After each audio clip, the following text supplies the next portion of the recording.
It's 7 a.m., April 11th, 2018. We'll call this meeting of the Committee of the Whole, Fergus Falls City Council to order. Roll call, please. Rachel. Here. Rupert. Here. Hansel. Here. Armstrong. Here. Speedo. Here. Pierce. Here. Effort. Here. Fish. Here. We have a quorum.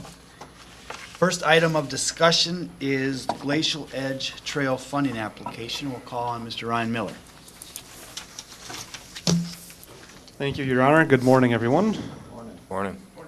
I just have a quick update on the Glacial Edge Trail and the various funding applications that we have in the works, and then I have a requested action at the end. So I have a map here, straight out of the Glacial Edge Trail Master Plan. I have, well, start this out. So you can see the pink line there, that's our preferred route for the Glacial Edge Master Plan. We've seen this a few times. The green line down at the bottom is the Central Lakes Trail. That's a completed trail all the way down to St. Cloud that we're hoping to connect with and leverage with the Glacial Edge Trail. So I've mentioned a few different funding applications that we've been applying for this winter and spring. The first one, it's the Transportation Alternatives federal funding that we applied for back in January for the first stretch of the trail from the end of the Central Lakes Trail to Veterans Park. That application, we should be hearing final word on next Monday. We've got some preliminary feedback from West Central Initiative, who kind of facilitates the review of those applications. But we'll get final word on that application next Monday. The next application that's in the works is for LCCMR, for the 2019 LCCMR application session. And that application is due today. We submitted a draft proposal back in March for feedback from LCCMR, and they responded with some feedback and some requests or some suggestions for edits to our application. So we'll have a final application submitted today. And then the next application that's we're considering for the Glacial Edge Trail, it's for legacy dollars via the Greater Minnesota Regional Parks and Trails Commission. This application, the funding cycle, or the funding application cycle, opened on April 2nd, and it's due by the end of July this year. So we have a few months before this application cycle is closed. And this is the stretch, this application is the one I'll be asking for a resolution of support for today. And this would be for Veterans Park all the way to the M State campus. It sort of leverages the LCCMR application that we have due today, which also requests funding for sections of the trail adjacent to the proposed pedestrian bridge down here at the River Inn. The plan would be to request legacy dollars through GMRPC for the trail sections, and if we're successful with that, we would remove the trail ask from the LCCMR funding request to just include that pedestrian bridge.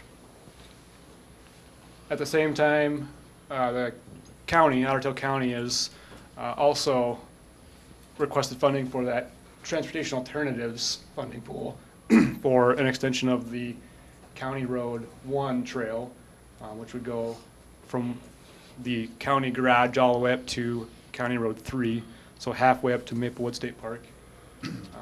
So we're kind of working on both ends of this regional trail plan, both locally and the county's working on there, and so then we just have quite a ways to go yet on the Glacial Edge Trail, but that's kind of an update of where we're at with our planning efforts.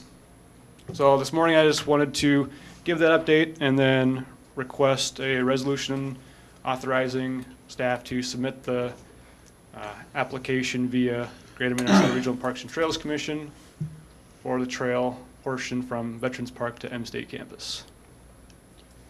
Anyone have any questions of Ryan? I got a couple of questions on the LCCMR piece and the pedestrian bridge. how much is how much is the bridge going to cost? I'd heard a number and it was kind of a lot. So we have just an estimate of the bridge cost from our master plan, our Glacial Trail master plan. The estimate provided by HKGI for just the construction of the bridge would be $296,000. There would be engineering costs associated with that too, no more than 18%. I mean, I'm not against obviously applying for grants, but I think my concern in this whole concept at the moment is that we got into a pickle with the previous LCCMR grant. We applied for a grant, and we kind of got the cart before the horse. And I'm concerned that we're kind of doing a similar thing. I haven't seen this laid out as kind of how we're going to do all this and how we're going to fund our piece of it. And I think I'd like to see how we're going to fund it. And I also think that I can't spend $300,000 on a pedestrian bridge when there's other things in town that need doing. We've kind of started on, we opened a PI to look at, behind, the sort of City Hall and Lincoln and looking at trying to do something in the car park, and move the farmers market down here. Those are more practical things. I mean, we've met with the senior citizens about kind of parking. There was some positive feedback from them, and I don't think we've resolved those issues yet as to how we're actually going to put all this together. And if we get all this funding coming in, and then we have to match some of it, we don't have a plan on that either. And so I think before we go ahead and make too many more grant applications, we need to understand the full concept of how much is all this going to cost and where's the money going to come from. Yeah, to speak to that, the request to the LCCMR is for all of the money and not a local match. And in talking to Ryan and others before we brought that to the council and submitted it, is we're not thinking we're going to be successful this year. And that preliminary feedback, more or less, in my opinion, told us that. But it's getting the awareness of that project for the LCCMR, knowing that it's probably going to be a year or two down the road, and then the funding comes a year or two after that. So we're not even looking at having those dollars in hand potentially for 3 to 4 years. Some of these projects that you mentioned back here, while we don't have a full plan, those wouldn't necessarily be eligible for LCCMR dollars. So the thought process was, okay, we've identified that this bridge is in these master plans, it's a few years down the road, and it's eligible for LCCMR funding. Let's go and ask them for all of the money, not put a local match into it. And if we're successful, that's great. If not, at least, we're working towards what our plans are telling us, and we have that awareness and familiarity with the project at the LCCMR. So that was really the thought behind it. But We didn't think we were going to get the last one either. well, yeah, I'm based on the feedback that we received from LCCMR on this application. They more or less said, let's finish out the project you're working on before we go down a new road. So, Yeah. I mean, I may be misquoting them a little bit, but I don't feel, unless we really turn the heat on this summer, that we would be successful in this application. But it's good to have that, you start building that case and you get in line more or less, so. Any other thoughts from anyone else in the council? Tom? So if we, Andrew, you said that you don't think we're gonna get it. Bring your mic down. Sorry, I shouldn't say that. but testing. yeah. Let's say we do. What kind of a timetable does that put us on?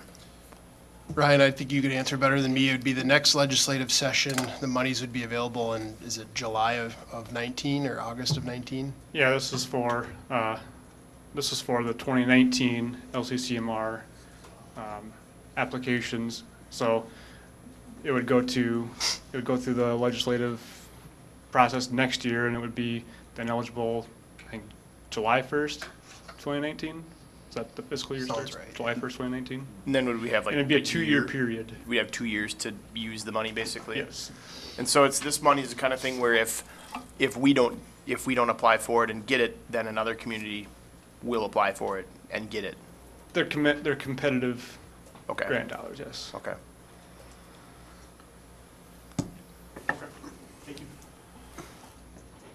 Anybody else have any thoughts? Do we have a recommendation to bring this to the council for discussion on Monday night? Rod, have a motion? Second. Second, Brent. All in favor of the motion, say aye. Aye. Opposed, same sign. I, Motion carries. Thank you. Thank you, Ryan.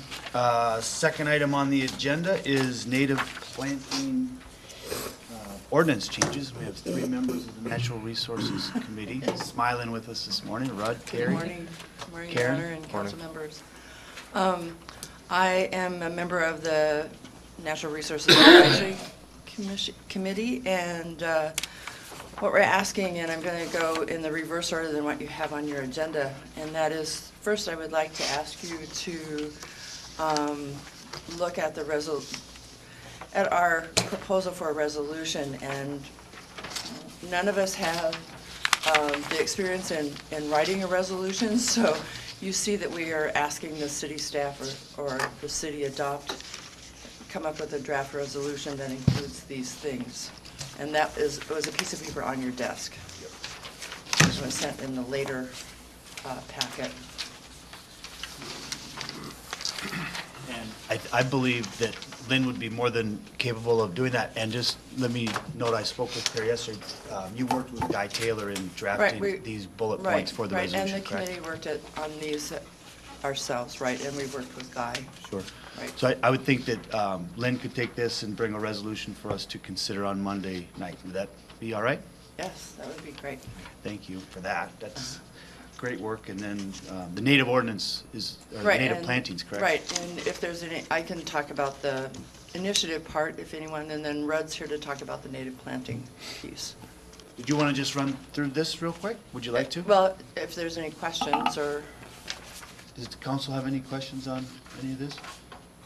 I know that you Just may just have maybe gotten just it. work through the process real quick. The guy works with your committee. Yes, He's part of the committee, or Rod's on the committee. You could speak to it too, Rod, but you guys came up with this resolution? Yes. As a committee to Yes. bring to the city council? Okay. yes.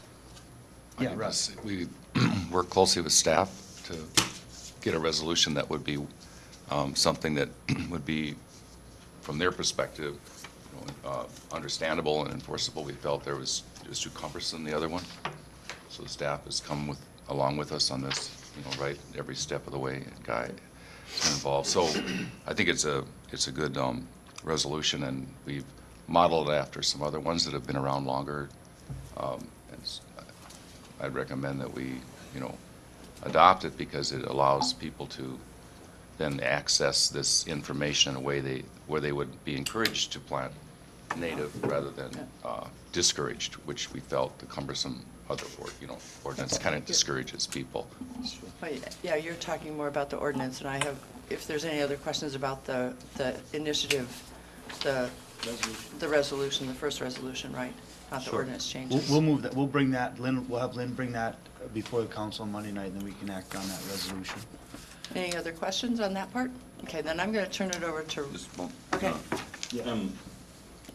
Maybe in the resolution, could we make reference to the ordinance that helps define the difference between a native plant and a wild kind of weed? Just more about in the resolution that, reference the ordinance so that, we can do this, but, and then within the ordinance cover what's a weed versus what's native. Sure. I don't know if you remember, we had the gentleman from Green Acres come in, sort of said obviously. Those are weeds. Yeah. Okay, yeah, so, I mean, there's two different things here, and so, Yeah. right, and I understand it, what you're talking about too, Anthony, and I think Rudd's here to talk more about that, so. Okay, thank you, Terry. Good morning. I'm Rudd Wasson. Hi, Rod Lawson. Happy to be here. I'd love to talk about weeds. This is a simple recommendation to replace the language in the section with language from a model ordinance from another Minnesota city. The history is that the NRAC has discussed this to encourage people to use native planting in the city, within the city limits. And we feel that at this time, the ordinance, the way it reads, is it makes it difficult for a landowner within the city to comply with the rule. And what it does is it discourages people from using native planting. One of the things that happens is people look at a native planting and what they see is weeds. And we want to make sure that we differentiate between weeds and a native planting. We've worked this with Len Taylor very closely, and he's in agreement with this. What we want to do is, like I say, replace the ordinance with the model, with an ordinance from a model city. And as it mentions in this is budgetary impact, we want to remove the requirement for a permit. We don't not remove the request for a permit, but request for a $75 Fees associated with the permit. payment for the permit, and then they can get a renewal, but again, it would not cost anything.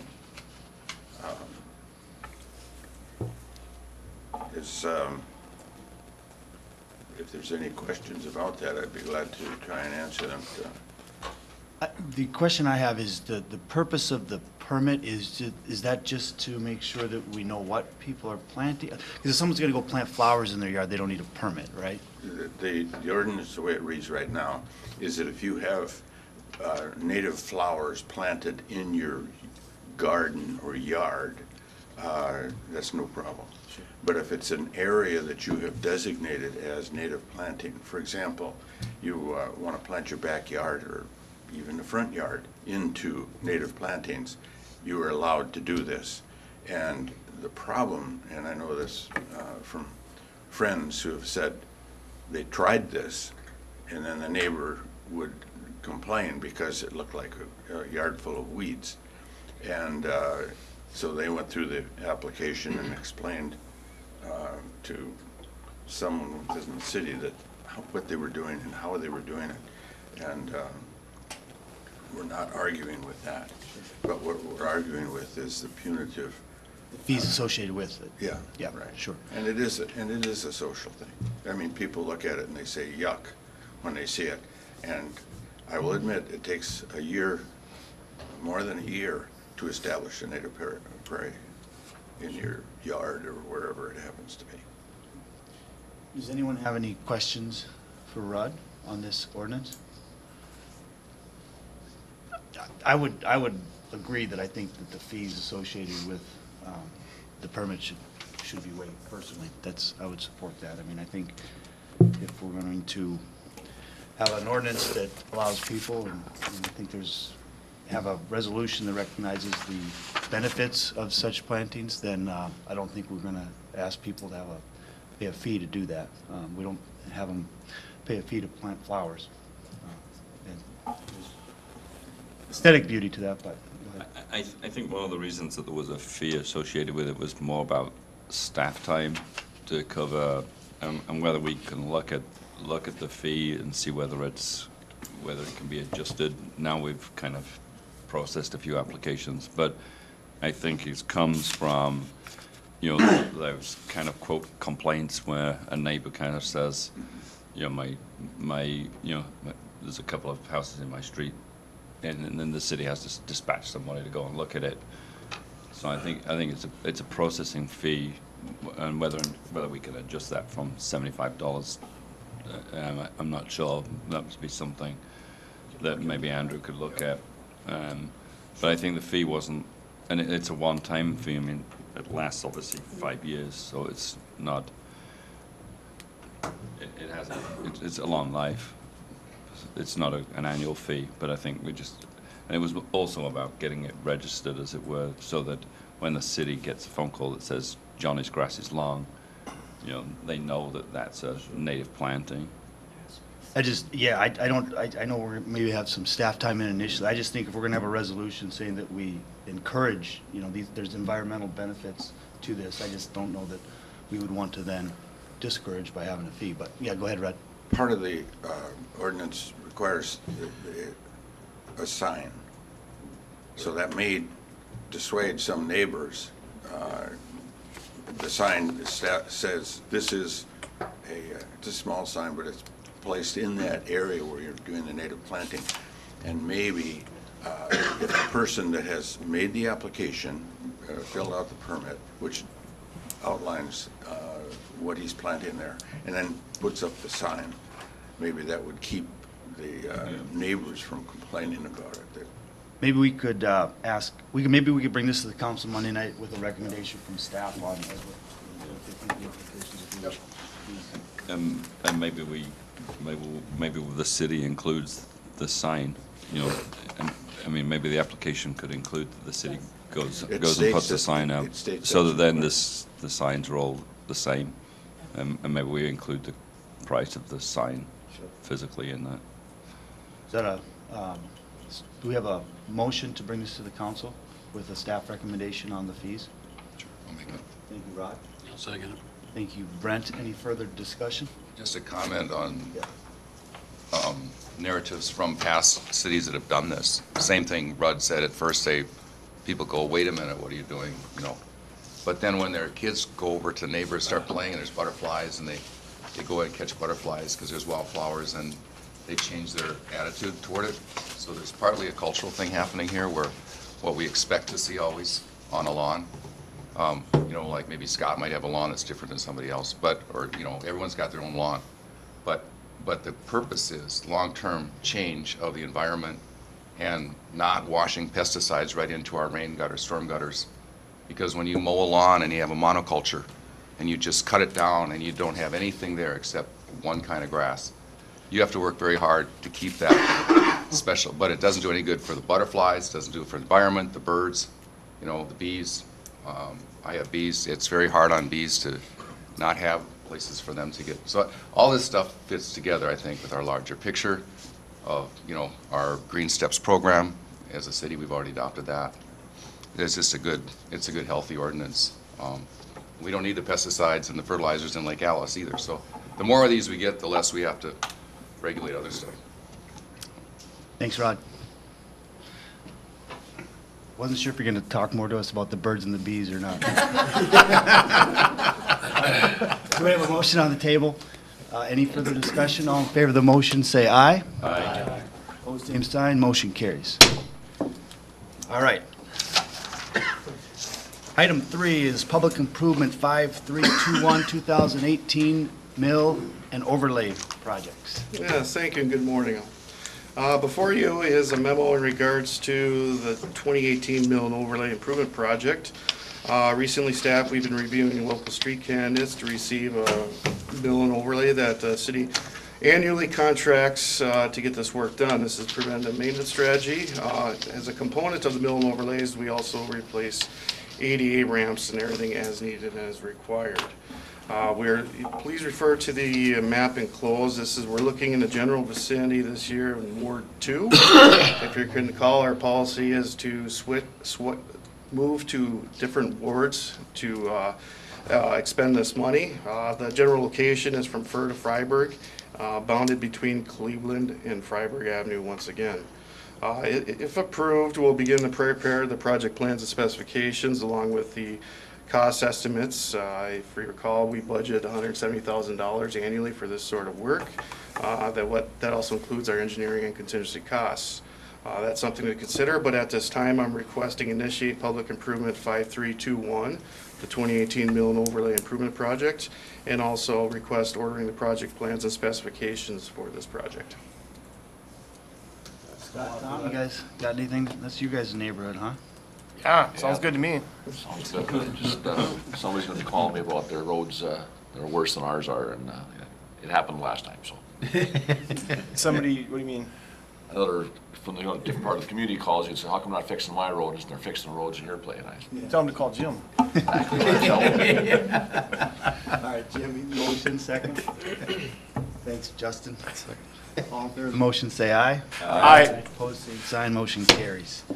Item number 4 is Public Improvement 5290, which is a 2019 street improvement project. Yes, thank you again. The memo before you is regards to our 2019 federal STIP project, State Transportation Improvement Program. This is a 4-year program facilitated through the state. We have programmed Lincoln Avenue, located from Broadway to I-94, for a resurfacing project. This consists of approximately 1.8 miles of a project length. And with this program, it's projected to be funded at 80% construction rate through federal feds. And the remaining amounts, 20% construction engineering, is going to be considered funded through the city's municipal state aid street system. So to begin with this process, I sent out a request for proposals to local consultants. We received responses from Moore Engineering and Interstate Engineering. The proposals were then circulated and scored in weighted criteria based on what was described in the RFP. The selection committee then ranked Interstate Engineering in meeting the highest. Therefore, I recommend the City Council enter into a professional services agreement with Interstate Engineering in order to plans and specs to begin this process. So at this time, I'm requesting initiate public improvement 5290, Lincoln Avenue resurfacing project. Accept Interstate Engineering's professional services design proposal in amounts of $61,671. And order the project plans and specifications for public improvement 5290. Anyone have any questions of Brian? Oh, Albert, I got a question after you second it. Second. Thanks, Scott. Jim, go ahead. This is a 4-year project, so this construction season's probably gonna be in 2020 then, more than likely, is that what? No, we programmed this project, it was a 4-year increments where they go out. We got slated for 2019. Oh, okay, it is, okay. So 2019, and I'm also working with them, have a proposal to council, but actually 2022 as well for the next federal aid project. Okay, thank you. Any other questions of Brian? If not, all in favor of the motion, say aye. Aye. Opposed, same sign. That motion carries. Thank you, Brian. Thank you. Item number 5 is surplus equipment, and we have a recommend. Bill, do you want to take this? Sure. Our IT director submitted this memo to you, just a list of computers that are ready to be surplused, and he will dispose of those. So it's our normal, we're replacing PCs throughout the city every year on a rotation, so it's just kind of a housekeeping item. And there's 10 PCs that were purchased in 2012 and 5 that were purchased in 2013. Correct. Any questions? If not, is there a motion? to I'll make bring that this- motion, Your Honor. Thank you, Anthony. I'll second that, Your Honor. Thanks, Darren. I have just a curiosity. How do they dispose of them? Do we sell them off or? Well, we've done a couple things. I mean, we have sold some PCs in the past, probably even on our Gov Deals site where you could go online. Other ones that simply need to be thrown away, everything is always, of course, cleared and wiped. And then, so I leave that up to the IT department on what's appropriate. If they're saleable, they have done that in the past. If not, they've been thrown away. Okay. Thank you. Thank you, Bill. All in favor of the motion, say aye. Aye. Opposed, same sign. Motion carries. It's easy for you to say. The last item on the agenda is an open forum. Obviously, attached to that surplus one was the technology recommendation. That'll be related to the next item. Okay, thank you. Is there an updated agenda? So the next item on the agenda is open forum policy revisions. I'll call on Andrew Bremseth, City Administrator. Thank you, Your Honor, members of the council. Excuse me, after the last city council meeting, we had a individual that was presenting to the council that asked to do a presentation and used an external flash drive. And so it got us to thinking we better ask the IT manager about the comfort level from IT of bringing external sources like that and plugging them into our internal system, and if there's any concerns with doing that. And that led to the memo that Councilmember Hicks just referenced from Tony, our IT manager. And basically, his memo is telling us that we should not be allowing physical access to the AV equipment in the council chambers to anyone other than city staff, that no external devices from the public should be connected to any city computer, city network, or AV equipment, just because they may include malware or viruses. And once they're put into that computer, they're literally into the entire system or the network throughout the building. So problematic. He's recommending no access to internet content that doesn't have prior approval. So somebody can't just pull up a website because it may contain links to viruses or malware or inappropriate content, especially in the case where we haven't seen the information prior to the city council meeting. There shouldn't be any surprises. If somebody is going to point to something, we should be seeing that beforehand, and we should be the ones operating that. And then no access to computer sharing, so not giving control outside of this building to anybody to do anything with our computers. So having that in mind, we said, well, we better look at our open forum policy, and we sat down with the city attorney over the last week, and in the packet, there's a red line version of some of the changes that we as staff are recommending. And I'll just walk through them real quickly so everybody can hear them and have an understanding of that. Right now, the open forum registration form says that it has to be in to the city administrator's office at least 24 hours in advance of a regular meeting. And we've been interpreting that as by noon on Friday.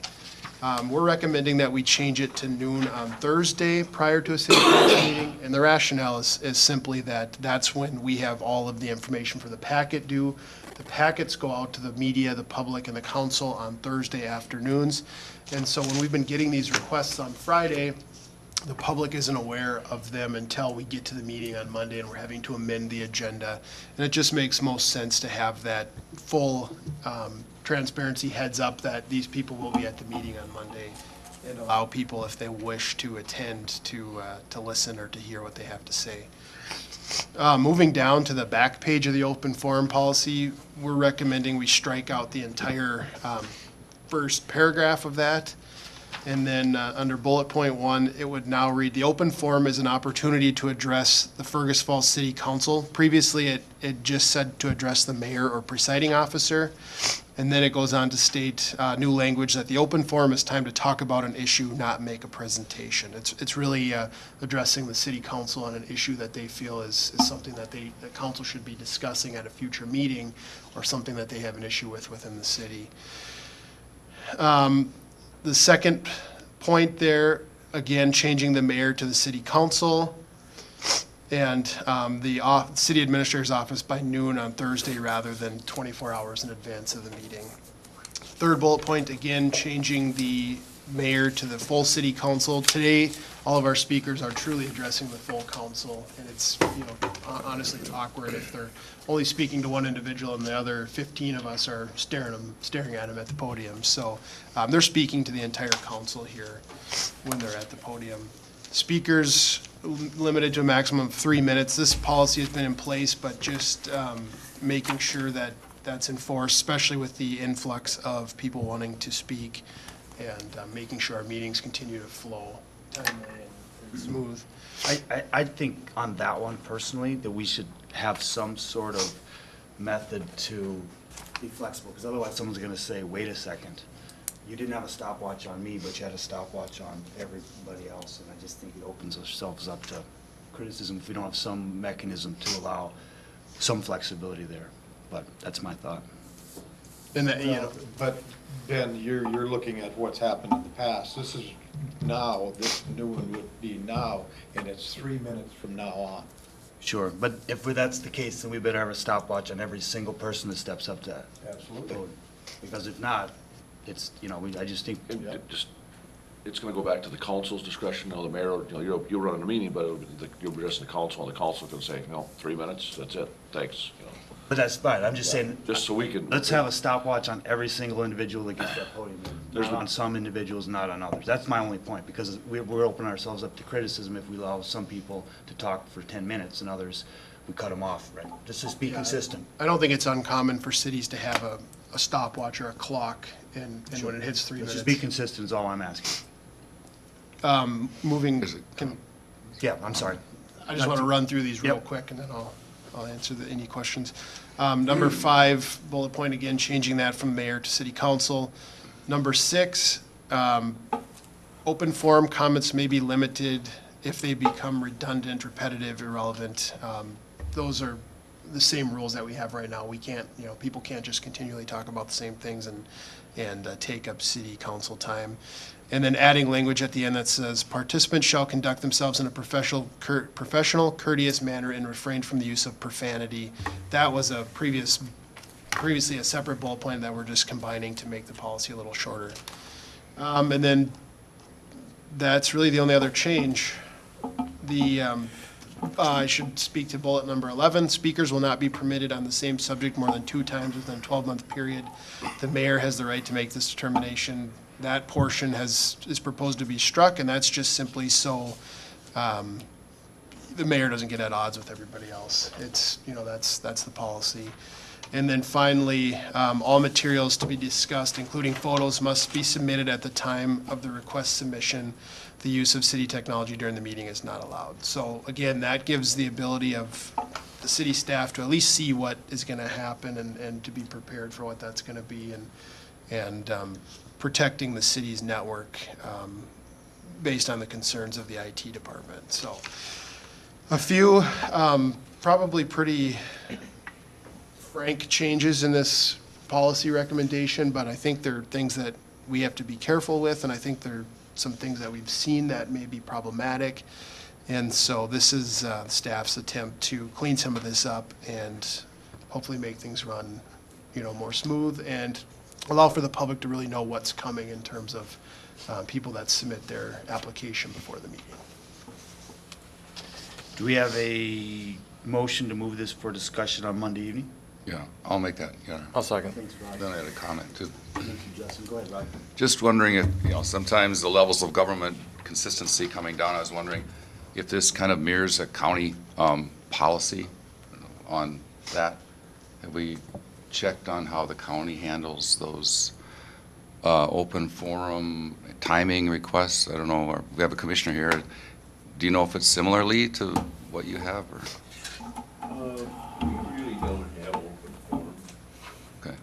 We have events where you come and speak to the county, and if there's an issue they bring it, we generally refer it to committees, and then if it be substance, it goes from the committee to the full board. Thanks, Try to Lee. work most of that stuff out in staff. Well, that was my point, if I could follow up with it. Sometimes we can try to regulate something that's unregulatable. Like when people come and speak at the mic, they have that 3 minutes. And like we noticed when the last time, it's kind of wide open. They can maybe criticize personally council members, or they can do things that aren't part of that. And it's hard for us to really understand how to deal with that in that short time. It's just sort of like a burst. Whereas, is there a way, I was thinking, that can be brought to, so we can vet the person speaking a bit in another, could they come to another venue for that, or is that necessary to have it the way we do? Is the regulating going to help? Are we going to solve it with this?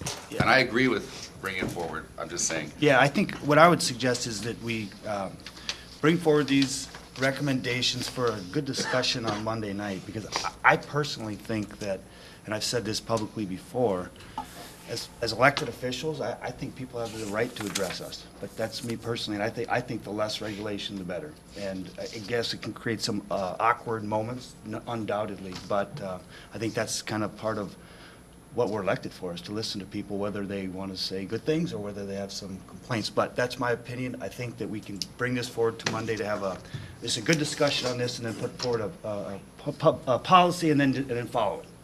Yeah, Anthony. Well, I just wonder on like point 5, could we, where it says like 3 minutes, could we sort of say that, 15 minutes, be allocated in a council meeting for open forum? So it's kind of a little bit like a first come, first served.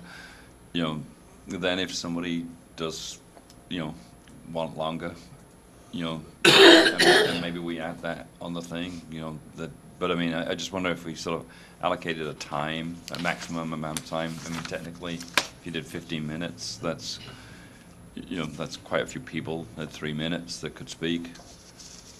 And also then on the technology piece, we'd have to, coming back a little bit to Ben's comment about making sure that we're fair. We often have people come in that, you know, like the investor group and people from the League of Minnesota Cities, you know, that make presentations to the council. You know, do we have a policy whereby if they're going to bring something, it has to come to, for example, like the investor guy, you know, that presentation has to be kind of vetted by Bill first or something, you know. And that's currently what Yeah, I know happens. that's kind of currently what happens, but I think we, you know, as you say, the first person that they see, if somebody come and plug something in, they're going to kind of say, well, it's okay for them to do it. Yeah, I think it's a good point, Anthony. Just make sure we're consistent and everything's vetted through staff first. Your Honor, the open forum is for the citizens to come in, but when we're discussing, listening to somebody talk to us about the investment group or different policy, I mean, that's what these council meetings are for, but the open forum is for people to come and talk, and I think that's the guideline we use for that. Now, I don't want to start telling our investor guy he's got 3 to 5 minutes. I mean, sometimes we need to listen to that. No, He's just talking about technology. Okay, the technology, okay, I'm sorry. Just Okay, plugging I'm sorry. something into Okay. the network. I didn't hear you, I got the Yeah, help. sorry. No. Okay. Yeah. He doesn't talk into the mic.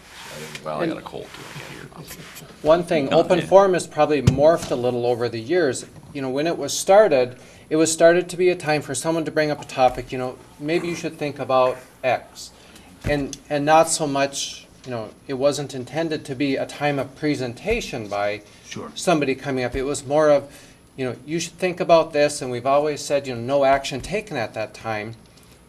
And it would come through committee or whatnot, you know, on a, like other topics come through committee. So it was just that, so. Yeah, and I remember back in 2000, I think this policy was implemented sometime in 2008 originally. No, 2006 or 7 maybe. But anyway, you know, people just were able to come up and address the council on anything. And yes, it was awkward, but it also gave them a feeling that that the council was accessible. So I think that there's, just have some discussion on that on Monday night. Your Honor, Go ahead. to that point, to Councilmember Hicks's point, I've seen several cities that just set aside, they do it in different ways, but some cities will set aside 10 minutes before they even call the meeting to order and start the formal business, and they allow the public to speak. Other cities will call the meeting to order, and either right away, they'll give 10 or 15 minutes.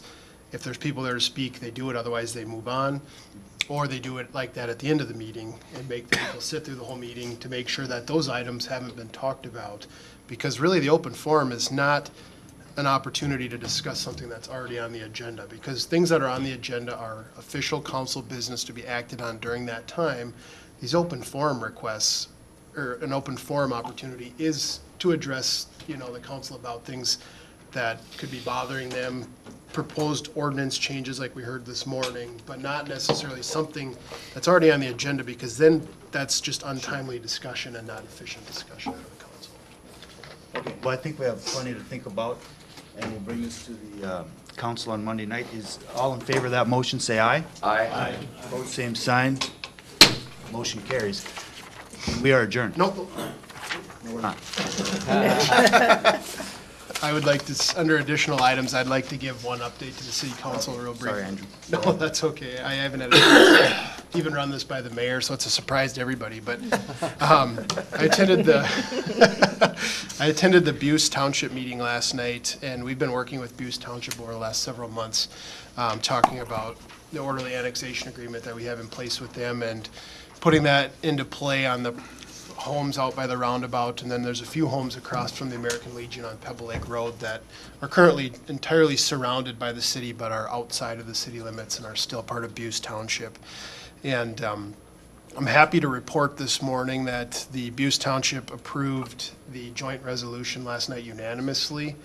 And so now it's in the city council's hands to act on the joint resolution going forward, and then, you know, carrying that process from here. There was a few questions that were posed last night that I'll follow up with the township board and get those, some surrounding the fire contract and how the formula would, or how the dollar amount would change based on the formula. We'll work on getting them that information, but it wasn't an information they needed in order to make this decision. So I informed them, they have heard from some of the residents impacted. I informed them that I'll ask staff to host an informational meeting and allow them a chance to answer their questions or ask their questions outside of a formal council meeting. And then they would obviously have a chance at a council meeting when we act on this to appear and to discuss it at that point in time as well. So there's opportunities for their input to be heard. I reassured the township board of that, but was glad to see that Buse Township was working with us and allowing us to get this done. So more to come on that. I'm guessing within the next couple weeks we'll host that first meeting, and then within the next month we'll have it before the city council to act on the joint resolution. So. Any questions? Yes, Jim? They, at their annual meeting, they had a number of people there, and they had a lot of good questions at that time. And we answered most of them. I think Gordon got back to on a couple of them. The fire contract was not one that came up at that point. Yep. Oh, it's one, I think that's good. It's good work. Thank you for that, everyone. There's a piece of property on here that's just, we're aware of it. I suppose Anthony and I live fairly close to this area, but